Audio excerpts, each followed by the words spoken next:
The galaxy had been peaceful for over 3,000 cycles. The Galactic Federation maintained order across 47 star systems, each populated by civilized species that had evolved on garden worlds, where danger was nothing more than a gentle breeze or mild temperature change. War was a concept studied only in ancient history texts. Violence was unthinkable, and the very idea of a species developing through conflict was considered impossible.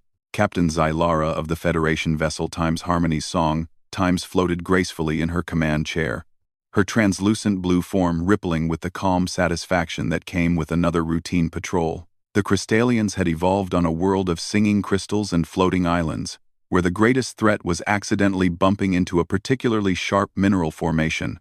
Her crew represented the finest the galaxy had to offer. Navigator Quilm, from the water world of Aquatica, Engineer Voss from the cloud cities of Nimbus Prime, and Communications Officer Tella from the peaceful meadows of Verdania. Captain, Tella's melodic voice chimed through the bridge's harmonic speakers. We're receiving a distress signal from the outer rim. It's unusual. Zylara's crystalline features shifted to show mild concern. In 3 centuries of service, she had encountered perhaps a dozen genuine emergencies, most involving minor technical malfunctions or navigation errors. Define unusual, Officer Tella. The signal is coming from a system that's not in our star charts. The frequency is unlike anything we've encountered before, and the mathematical patterns suggest intelligence. Navigator Quilm's aquatic suit bubbled with excitement. A new species? How wonderful! The Council will be delighted to welcome another peaceful civilization into the Federation.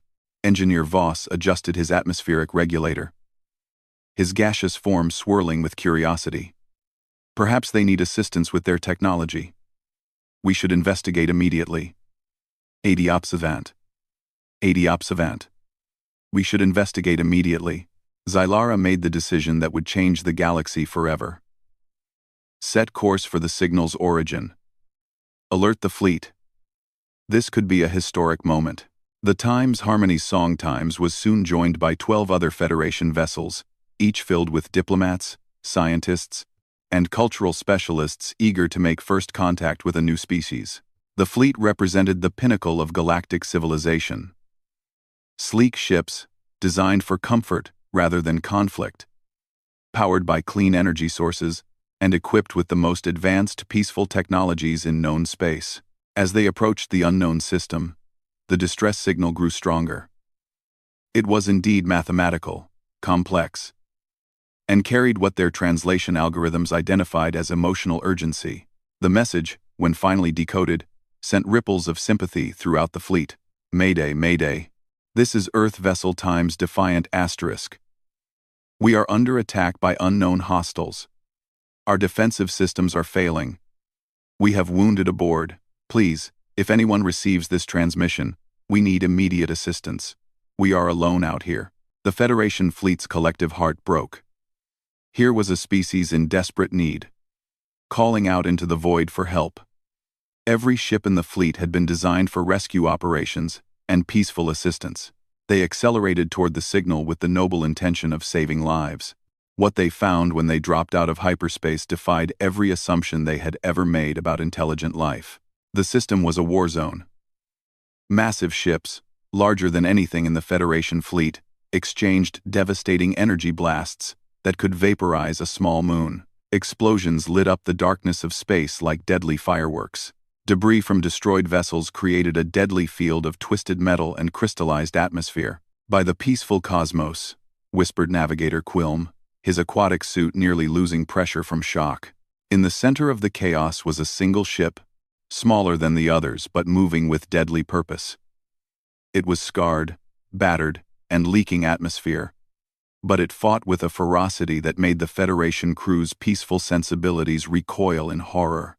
The ship, apparently the source of the distress signal, was not fleeing from its attackers, it was hunting them. As the Federation fleet watched in paralyzed amazement, the small Earthship executed a maneuver that violated several laws of physics as they understood them. It dove directly toward the largest enemy vessel, taking fire that should have destroyed it instantly, and somehow managed to ram its way through the alien ship's hull. The explosion that followed vaporized both vessels, but not before the Earth ship had launched several small craft that immediately began attacking other enemies. They destroyed themselves to hurt their attackers. Engineer Voss's gaseous form was swirling in patterns that indicated deep confusion. Why would any intelligent species choose mutual destruction over negotiation? Communications. Officer Tella was frantically working her console. Captain, I'm receiving hundreds of additional signals from throughout this system. They're not distress calls anymore. They're tactical communications. The displays around the bridge lit up with new contacts. Ships were emerging from behind asteroids, from planetary shadows, from what appeared to be empty space itself. The Federation fleet found itself in the middle of the largest space battle in galactic history, and every ship they could detect was human. The attacking aliens, which appeared to be silicon-based creatures from their communications patterns, had brought a force of nearly 1,000 vessels to what they clearly believed would be an easy conquest. The mathematical probability suggested they should have overwhelmed any resistance in minutes. Instead, the humans were winning. Captain Zylara watched in horrified fascination as human ships moved in ways that should have killed their crews, fired weapons that generated more energy than their power sources should have been able to produce, and coordinated attacks with a precision that suggested they had been preparing for this exact scenario for generations. Captain, Tella's voice was barely above a whisper. I've managed to intercept some of their communications. The humans, they're enjoying this. The bridge fell silent except for the gentle hum of their ship's peaceful energy systems. On the main display, a human fighter craft was engaging 3 enemy vessels simultaneously, somehow managing to destroy all 3, while its pilot could be heard laughing over the communication channels. Alert the fleet, Zylara said finally, her crystalline voice cracking with uncertainty. We need to withdraw to a safe distance and document this. The Council must be informed immediately. Should we attempt to help the humans? Asked Navigator Quilm. Help them? Engineer Voss's atmospheric suit was swirling in chaotic patterns. Look at them. They don't need help. They need... I don't know what they need. Nothing we can provide.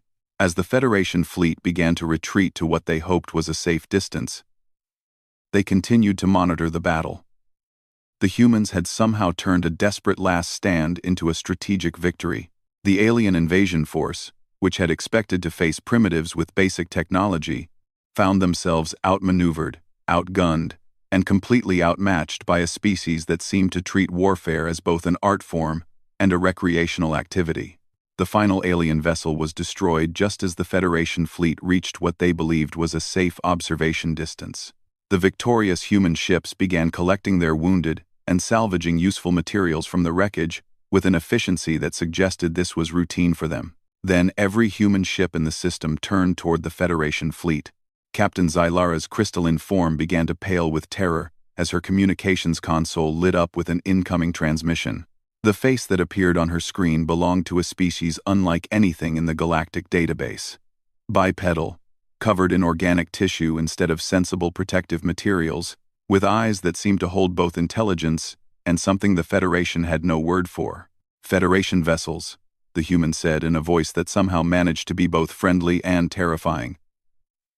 This is Admiral Sarah Chen, of the Earth Defense Force. We appreciate you responding to our distress call. But as you can see, we've handled the situation. We'd like to extend an invitation for first contact protocols. Zylara found herself unable to speak. In the background of the transmission, she could see human crew members casually walking around their ship's bridge while exposed to hard vacuum through battle damage, apparently unaffected by conditions that would kill any Federation species instantly. However, Admiral Chen continued, we should probably warn you that our diplomatic protocols might be different from what you're used to. We've been expecting contact with other intelligent species for quite some time, and we've prepared accordingly. The transmission ended, leaving the Federation fleet to contemplate the terrifying realization that they had just discovered a species that prepared for first contact by developing better ways to kill things. Admiral Sarah Chen stood on the bridge of the Times Terra Invictus Asterisk, watching the Federation fleet maintain their careful distance like nervous prey animals. Her tactical officer, Lieutenant Commander Marcus Rodriguez, was running final diagnostics on their weapons systems while humming an old Earth song about peace and love. The irony wasn't lost on her. "Admiral," Communications Officer Lieutenant Park reported, "the alien fleet is maintaining position at approximately 2 million kilometers. They're running continuous deep scans on us. But they haven't powered up any weapons. Probably because they don't have any," muttered Chief Engineer Thompson from his position at the damage control station. The 60-year-old veteran was already coordinating repair teams to fix the battle damage, treating holes in the hull like minor inconveniences. "Did you see those ships? They're built like luxury resorts, not warships." Chen nodded, studying the tactical display. The Federation vessels were indeed unlike anything in Earth's military databases. They appeared to be designed for comfort, efficiency, and peaceful purposes. No visible weapons, no armor plating, no defensive systems beyond basic shields, meant to protect against space debris. "They're probably just as shocked to meet us as we are to meet them," she said, though for very different reasons. The aftermath of the battle with the hegemony invasion force was still visible throughout the system. Human salvage crews were methodically collecting useful materials while medical ships tended to the wounded. The efficiency with which Earth's forces had transitioned from desperate combat to organized recovery operations would have been impressive to any military observer, and terrifying to anyone who had never seen war before. "Admiral, we're receiving another transmission from the lead Federation vessel," Lieutenant Park announced. "Put it through." The alien who appeared on the main screen was definitely not what Earth's first contact protocols had anticipated. Captain Zylara looked like she was made of living crystal, her translucent form rippling with what appeared to be nervousness. Behind her, Chen could see a bridge that looked more like a meditation chamber than a military command center.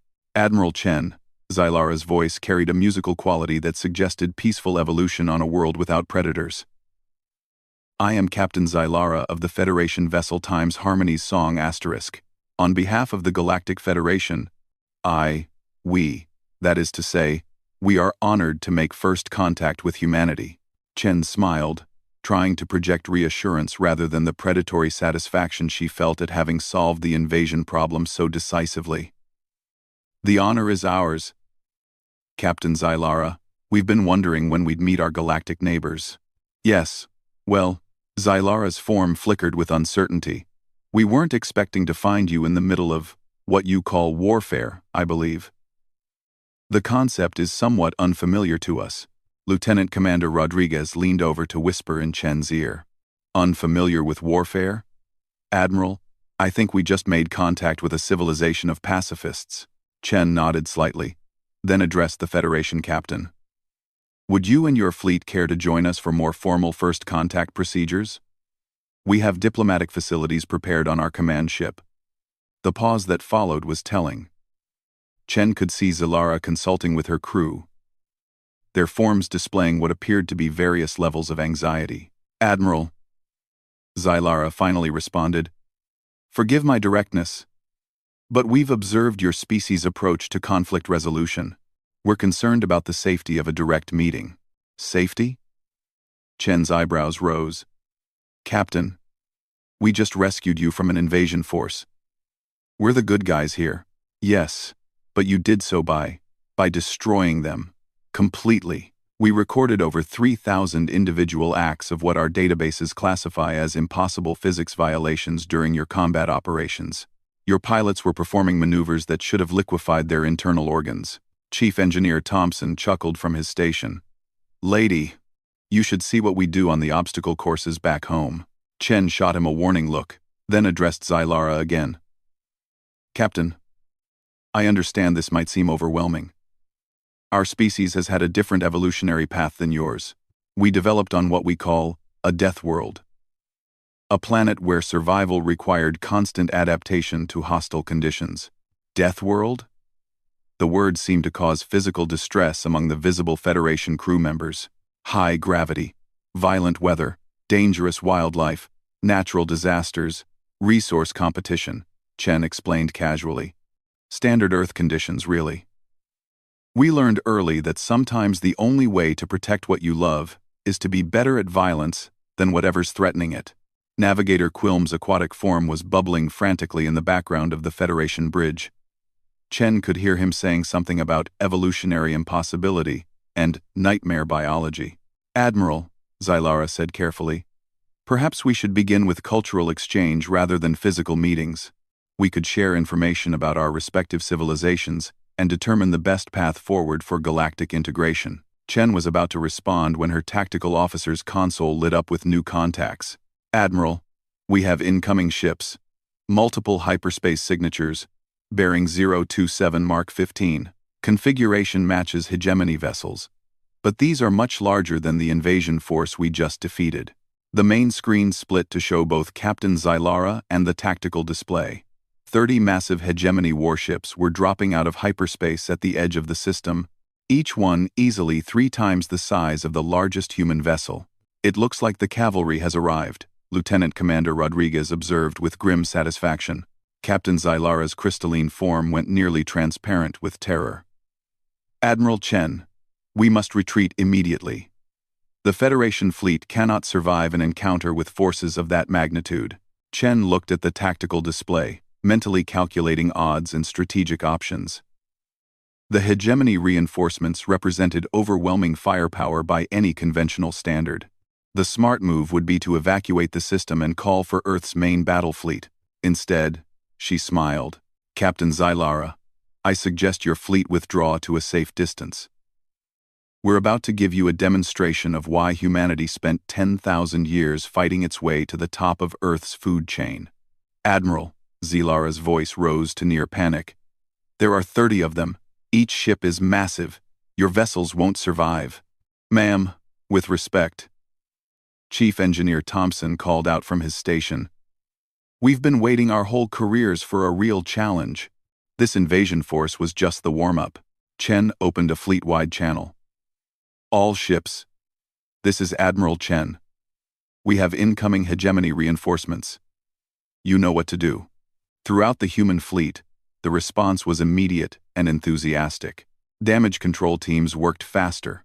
Weapons crews loaded special ammunition they'd been saving for a proper fight, and pilots began requesting permission to use tactics that were normally reserved for training simulations. The Federation fleet watched in horrified fascination as the human vessels began moving into attack positions. Instead of fleeing from overwhelming odds, they were advancing to meet them. "Captain." Engineer Voss's gaseous form was swirling in agitated patterns. "They're outnumbered 10 to 1. They should be retreating." "I don't think they know how," Zylara whispered, unable to look away from the tactical display. Admiral Chen's voice came over the open channel one last time before the engagement began. "Federation vessels, you might want to record this. Earth's first contact protocols include a demonstration of why humanity is called the most stubborn species in the galaxy. As the hegemony reinforcements closed to weapons range, the human fleet did something that violated every principle of sensible military doctrine. They charged directly into the teeth of superior firepower. And somehow, impossibly, they began to win. The Federation crews watched in stunned silence as humanity proved that sometimes the best defense against overwhelming force is an even more overwhelming offense. The battle that followed would be studied by military historians for centuries, though no Federation academy would ever believe the tactical reports without extensive video evidence. Admiral Chen's fleet of 12 ships faced off against 30 hegemony warships, each one representing the finest military technology of a silicon-based civilization that had conquered 17 star systems.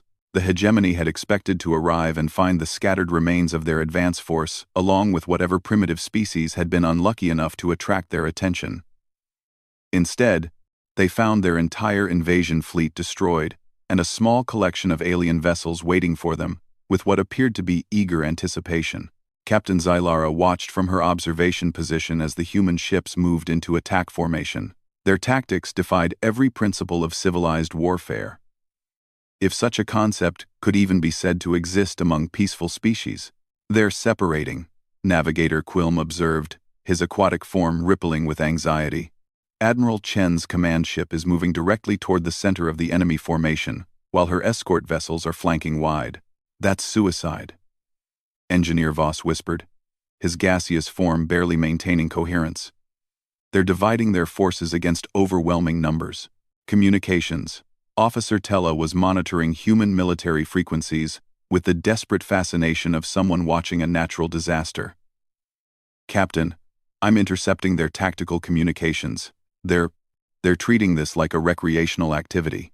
On the main display, the Federation crew could see Admiral Chen's bridge as she coordinated the attack. The human command staff was displaying levels of enthusiasm that seemed inappropriate for a desperate last stand against impossible odds. Target their command vessels first, Chen was saying to her tactical officer. I want those hegemony commanders to know exactly what they're dealing with before we finish this.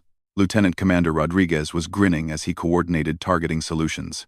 Admiral, the lead enemy vessel is 3 times our mass and armed with weapons that could crack a planet. Then we'll just have to hit it 3 times as hard, Chen replied casually. Chief Engineer Thompson's voice came over the intercom from the engineering section. Admiral, I've got the experimental reactor modifications online. We can push engine output to about 200% of rated capacity for the next 30 minutes.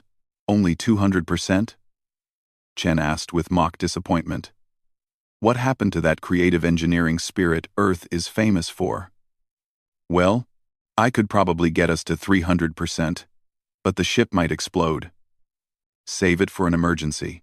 Captain Xylara's crystalline form was fluctuating between terror and disbelief. They're joking about their ship exploding while facing annihilation. The engagement began when the lead hegemony vessel fired a weapon that generated the energy output of a small star. The beam was designed to vaporize enemy ships instantly and had never failed to destroy any target in a single shot. It struck the Times, Terra Invictus Times, directly amidships.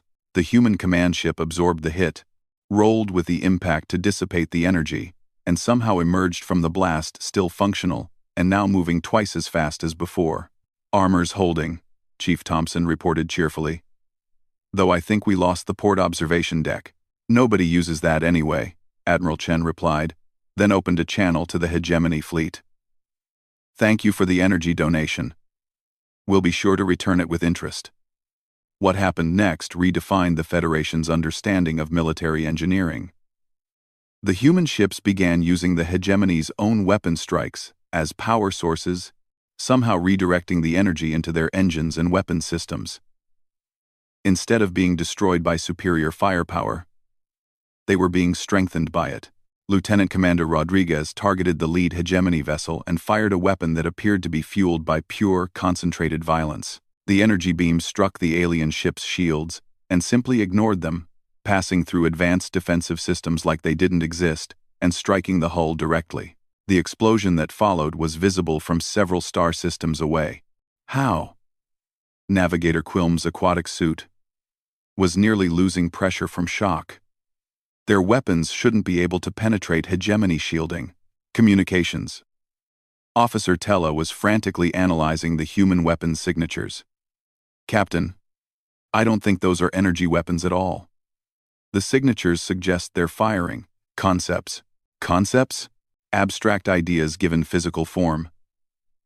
The humans appear to have weaponized the concept of inevitability. Engineer Voss's gaseous form was swirling in patterns that indicated complete mental breakdown. That's impossible. You can't make abstract concepts into ammunition. Apparently no one told the humans that. The battle continued for another 20 minutes, which was approximately 19 minutes longer than the hegemony had expected to survive. Human ships performed maneuvers that treated the laws of physics as friendly suggestions rather than absolute rules.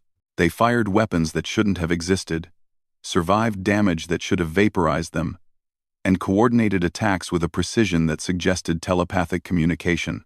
The final hegemony vessel was destroyed when a human fighter pilot named Sarah Wildfire Martinez somehow convinced her ship's engine to achieve faster-than-light travel inside normal space, allowing her to attack the enemy from 17 different directions simultaneously. When the battle ended, the human fleet regrouped and began their standard post-combat procedures. Collecting salvage, tending to the wounded, and apparently placing bets on who had achieved the most impossible kill, Admiral Chen opened a channel to the Federation fleet. Captain Xylara, I hope that demonstration was educational. Would you like to continue our first contact discussions now? Sock, The Federation bridge was silent except for the gentle humming of their peaceful energy systems and the quiet sobbing of several crew members who had just watched their understanding of reality get methodically destroyed. "Admiral," Captain Xylara's voice was barely above a whisper. "We need to contact the Federation Council immediately. The galaxy.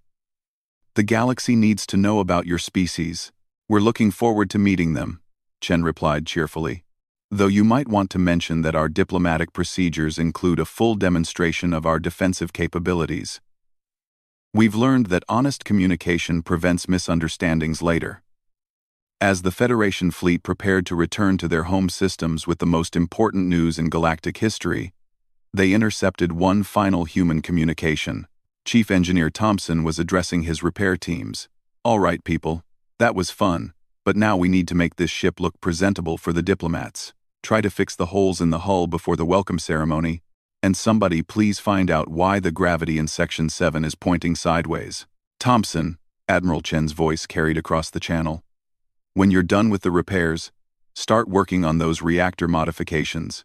If we're going to be the galactic neighborhood's new peacekeepers, we should probably be prepared for bigger challenges." "Bigger challenges?" Lieutenant Commander Rodriguez asked. "Admiral, we just defeated a 1,000-ship invasion force. What could be bigger than that?" Chen smiled as she looked at the tactical display showing the remains of 2 separate alien fleets.